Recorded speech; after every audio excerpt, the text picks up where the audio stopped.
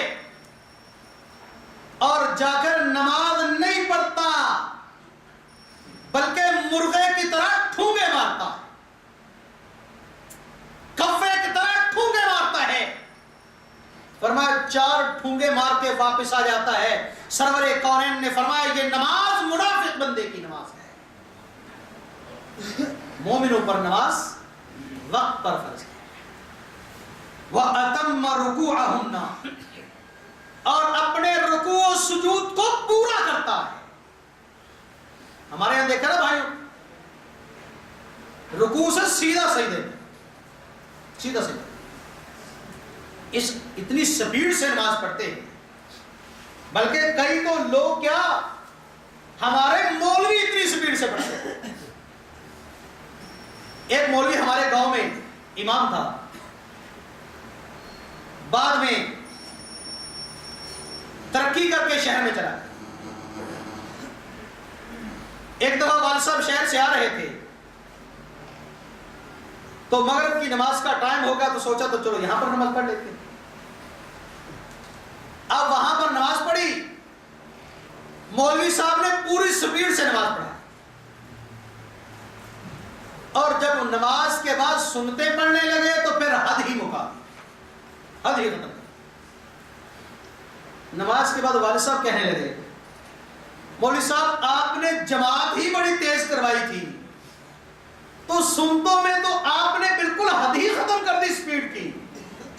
تو آگے سے کیا کہتا ہے؟ کہتا ہے جہنم میں جاؤں گا تو میں جاؤں گا کہ تم جاؤ گے؟ تو والد صاحب کہتا ہے مبارک ہو، یہی مبارک۔ ہماری بھی حالت یہ ہے. رمضان آنے والا ہے. پہلے 2-4 دن میرے بھائی شہر کی مسجدوں میں پھریں گے کہ جلدی تراویح کہاں ختم ہوتی ہے نا کہ نہیں؟ غلط کہہ رہا ہوں؟ پھر بھی صبر نہیں آئے گا، پھر بھی ٹرائی ماریں گے. دوسرے تیسرے دن پوچھیں گے کہ فلاں مسجد میں کب ختم ہوئی ہے، فلاں مسجد میں کب ختم ہوئی. وہ مالک، وہ خالق جس نے ہمیں پیدا کیا ہے، ہماری ہر ضرورت کو پورا کیا ہے، جب وہ مالک بلاتا ہے تو ہمارے پاس وقت نہیں ہے. اس مالک کی نماز پڑھنے کا وقت نہیں ہے، اس مالک کی عبادت کا ہمارے پاس وقت نہیں ہے. اللہ رب العزت قرآن مجید میں فرماتے ہیں وَالَّذِينَ هُمْ عَلَىٰ صَلَوَاتِهِمْ يُحَافِظُونَ. مومن وہ ہیں جو اپنی نمازوں کی حفاظت کرتے ہیں. اور جانتے ہو پورے قرآن مجید میں شاید ایک جگہ پر، اور وہ بھی نبی صلی اللہ علیہ وسلم کو نماز پڑھنے کا حکم دیا گیا. نبی صلی اللہ علیہ وسلم، ہمیں نہیں. ہمیں کیا حکم دیا گیا ہے؟ اقیموا الصلاۃ، اقیموا الصلاۃ، نماز کو قائم کرو. اور جانتے ہو نماز قائم کرنے کا معنی کیا ہے؟ قائم کا مطلب ہوتا ہے اس کو پکڑ کے رکھنا. جیسے کوئی چیز گرنے والی ہوتی ہے نا، تو آپ اس کو پکڑ کے رکھتے ہیں تو وہ کھڑی رہتی ہے، چھوڑیں گے تو وہ گر جائے. کیا مطلب؟ کہ ہر وقت تمہاری سوچ، فکر، تمہاری کوشش، تمہاری محنت وہ نماز کے لیے ہونی چاہیے. اس کی وقت کا خیال رکھا جائے، اس کے لیے اپنے کپڑوں کو پاک رکھا جائے. کتنے ہمارے بدبخت لوگ ہیں، نماز کا کہو کہ مولوی صاحب کپڑے پلیت نے، کپڑے پاک نہیں ہیں، کپڑے گندے ہیں. وہ بدبخت انسان، تو کہاں کا مسلمان ہے کہ تو گندے کپڑوں میں پھر رہا ہے. اور سرور کونین علیہ الصلوۃ والسلام نے فرمایا لوگوں، پاکی کا، وضو کا اہتمام صرف رب کا مومن بندہ رکھ سکتا ہے. صرف مومن. اپنے کپڑوں کو پاک کون رکھتا ہے؟ مومن کے سوا کوئی نہیں رکھ سکتا. اقیم الصلاۃ کیا معنی ہے؟ یہ ہمیشہ تیار رہو. تیار. آپ بس اسٹاپ پر جاتے ہو نا، بس لیٹ ہو، ادھر ادھر چائے پینے نہیں جاتے ہو، یار ہو سکتا ہے کہیں بس نکل نہ جائے. تو مومن وہ ہے اذان ہو دنیا کے کام کاج کو چھوڑ کر مسجد میں چلا جائے. حدیث میں آتا ہے سیدہ عائشہ رضی اللہ تعالیٰ عنہ فرماتی ہیں کہ سرور کونین ہمارے پاس بیٹھے ہوتے، کھیلنے کی اور ہنسنے کی، خامد اور بیوی کی باتیں ہو رہی ہوتی، گھریلو باتیں چل رہی ہوتی، مجلس لگی ہوتی، لیکن جب اذان کی آواز کان میں پڑتی آپ ایسے ہمارے پاس سے اٹھ جاتے جیسے ہمیں جانتے تک نہیں. اس طرح ہمیں جانتے تک نہیں. آئے سرور کونین علیہ الصلوۃ والسلام محمد رسول اللہ صلی اللہ علیہ وسلم کی حالت یہ ہے کہ تہجد کی نماز پڑھتے ہیں، پاؤں میں ورم آ جاتا ہے، پاؤں سوج جاتے ہیں. سیدہ عائشہ فرماتی ہیں میں نے کہا آقا آپ کا کوئی گناہ نہیں ہے،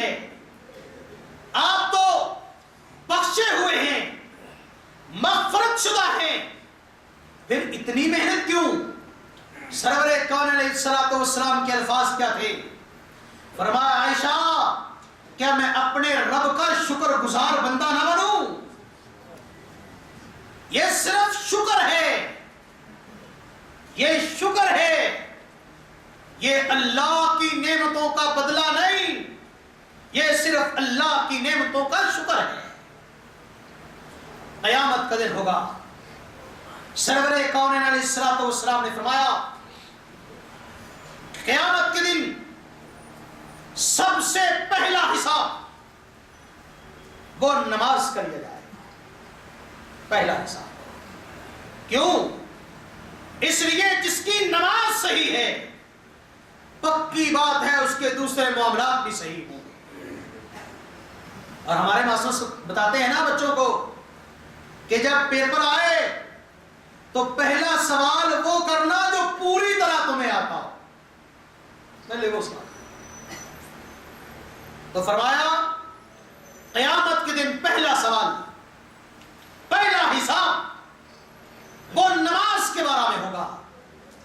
جس کی نماز پوری ہوگی اس کا سب کچھ پورا ہوگا، اور جس کی نماز کم ہوگی وہ خسارے میں پڑ جائے گا۔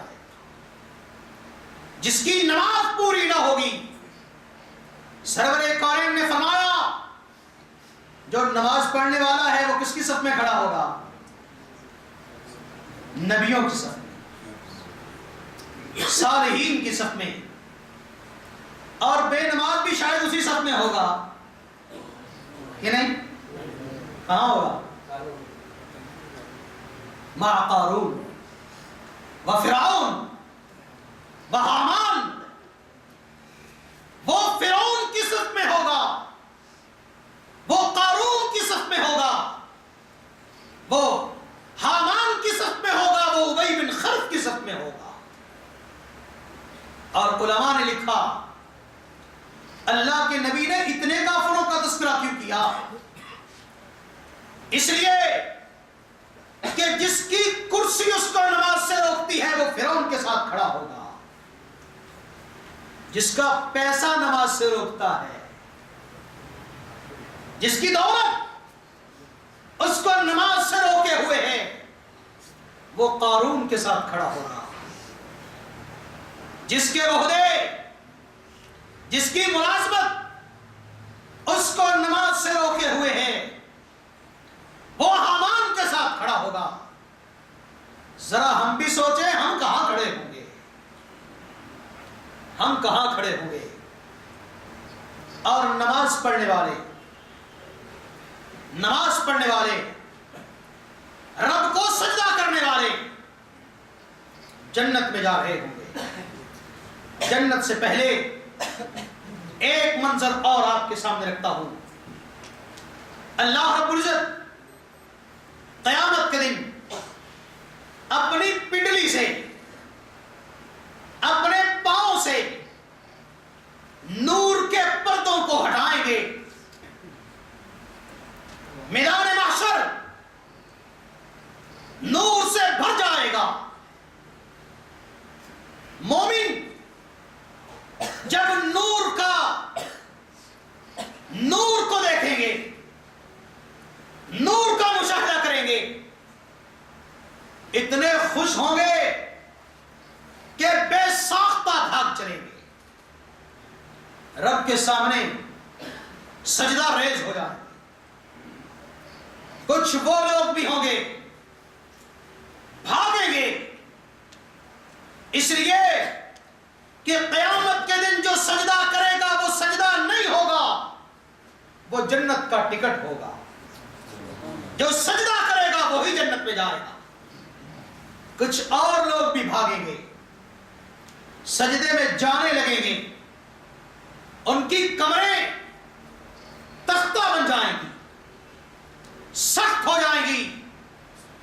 یہ وہ بدبخت تھے جب دنیا میں اللہ کی طرف سے صدا آتی تھی نماز کی تو ان کی کمریں تختہ بن جاتی تھی، ان کی کمریں سخت ہو جاتی تھی۔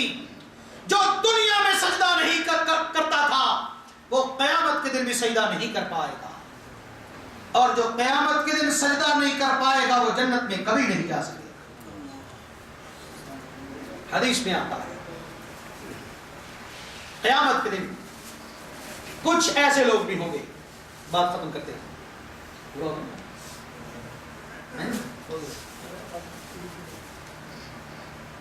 قیامت کا دن اللہ اکبر، سرور کونین علیہ السلام نے فرمایا دنیا میں جو شخص نماز پڑھتا ہے اللہ اس کے گناہوں کو معاف کر دیتا ہے، وضو کرتا ہے صغیرہ گناہ معاف ہو جاتے ہیں، نماز پڑھتا ہے صغیرہ گناہ معاف ہو جاتے ہیں، اور قیامت کے دن کچھ ایسے نمازی ہوں گے، ہم جیسے نمازی کہ نمازیں بھی پڑھتے ہیں، کچھ بڑے گناہوں کا ارتکاب بھی کر لیتے ہیں کہ جو توبہ کے بغیر معاف نہیں ہو، ان کی معافی کے لیے، ان گناہوں کی سزا کے لیے ان لوگوں کو جہنم میں ڈالا جائے۔ تھوڑے وقت کے بعد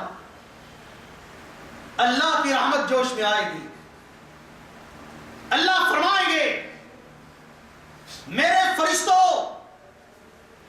مومنوں کو جہنم سے نکال لیجئے۔ فرشتے نکالیں گے، سرور کونین سے پوچھا گیا اللہ کے نبی کیسے نکالیں گے؟ تو فرمایا اللہ رب العزت نے اس پیشانی پر جو پیشانی رب کے حضور جھکتی ہے، بڑوں کے دنیا داروں کے سامنے تو سب کی پیشانیاں جھک جاتی ہیں، جھکتی ہیں نا کفیلوں کے سامنے، ہیں جھکتی ہیں، رات 12 بجے بھی بلا لے تو حاضر ہو جاتے ہیں، اور اللہ صبح کام کے ٹائم سے صرف آدھا گھنٹہ پہلے بلاتا ہے۔ میں نے خود لوگوں کو دیکھا، نماز کے 15 منٹ بعد، نماز کے 20 منٹ بعد اٹھ کے کام پر جا رہے ہیں، کاروبار کے لیے جا رہے ہیں، یعنی وہ نماز کے لیے 20 منٹ پہلے اٹھنے کے لیے تیار نہیں ہے۔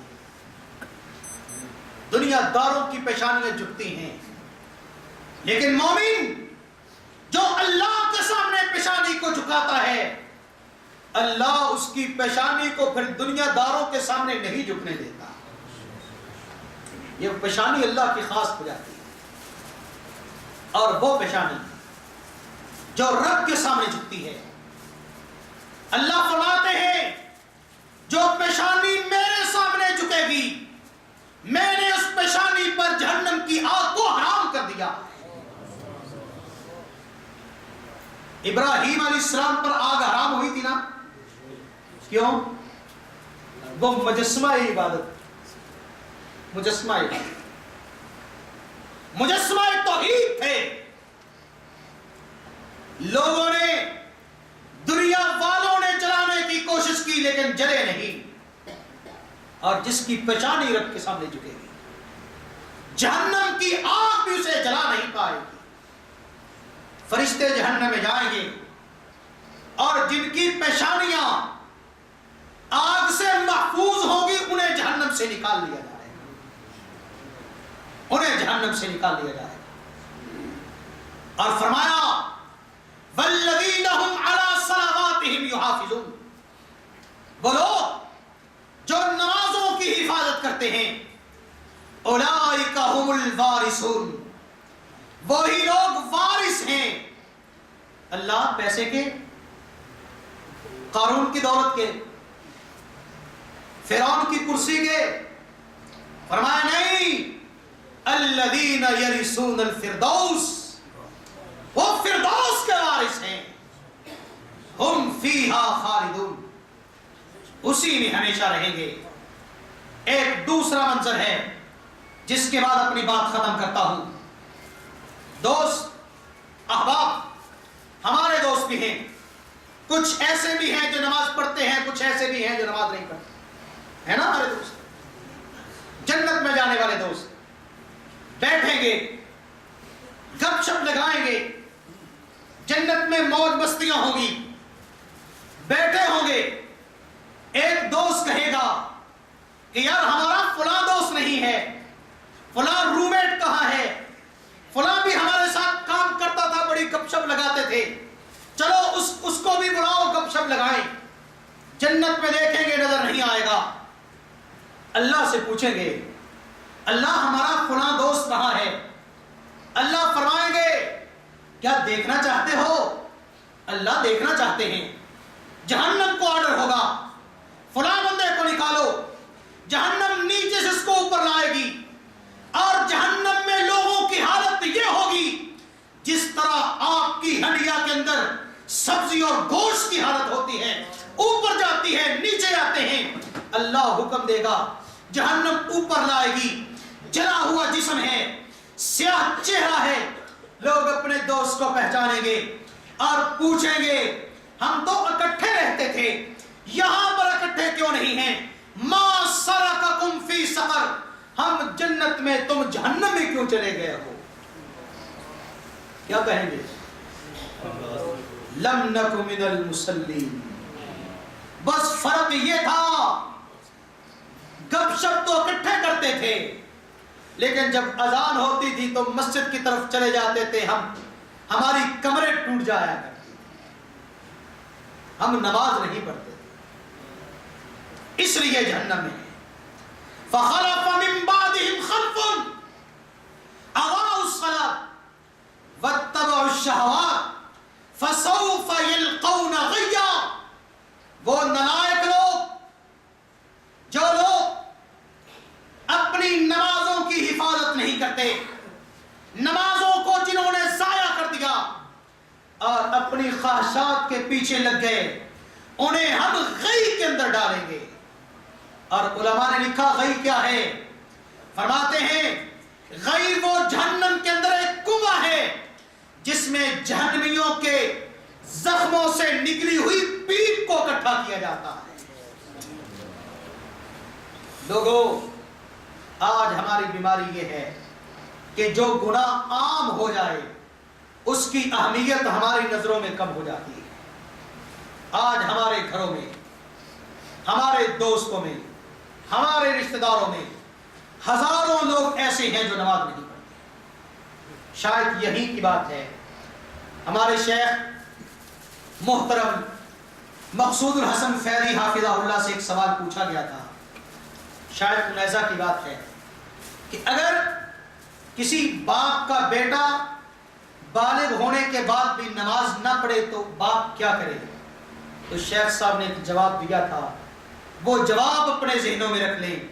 فرمایا باپ اور بیٹا، نمازی اور بے نمازی، خاوند اور بیوی، ماں اور بیٹی، دوست اور دوست، ایک نماز پڑھنے والا ہو دوسرا بے نماز ہو، دونوں کو ایک چھت تلے رہنے کی اجازت نہیں ہے۔